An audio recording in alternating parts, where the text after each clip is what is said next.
Angibingelele bafethu kuyintambama. Ngifuna uaddressa lento lena kancane nje. Ngibuye esontweni. Kodwa ngifuna uaddressa lento ethi bafethu kunalomama lona we-chairperson we-commission le yamaKrestu, RCL or CRR, something like that. Kune statement asibekayo laphana, ningangizwa kahle.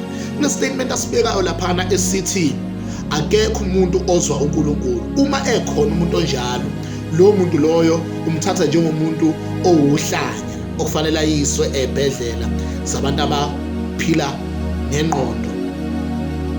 Ngicela nimchazele lo mama. Ngicela uma kukhona abantu abakwazi ukufinyelela kuye bemtshela ukuthi yabona leso statement sakhe ulate kakhulu.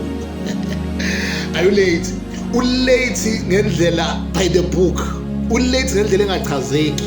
Ulate. Uyabona there are a lot of testimonies.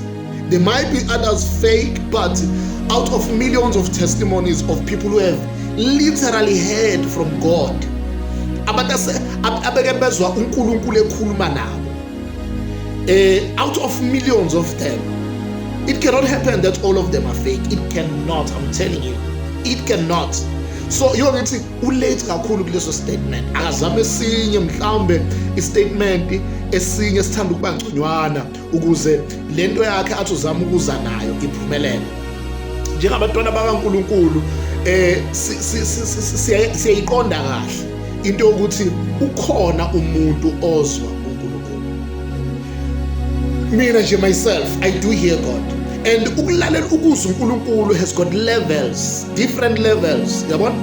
Ubona with the change of act, the change of character, the change of walk, the change of understanding.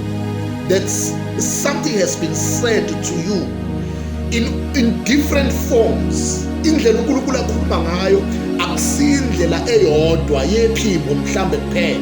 In different ways God can speak to you. You cannot understand by the human comprehension.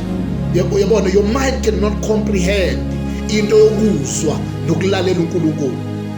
Angazi. Yabona makube ikhona indlela abengachazelwa ngayo lo mama, atshela ukuthi no, mamtho ulate mama. Your statement, if you can paraphrase it a little bit or change it somewhere here and there, maybe it can make a little bit of understanding of sense, you know.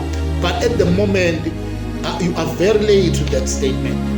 You are very late with that statement of being against people who are hearing from God. There are people who hear from God.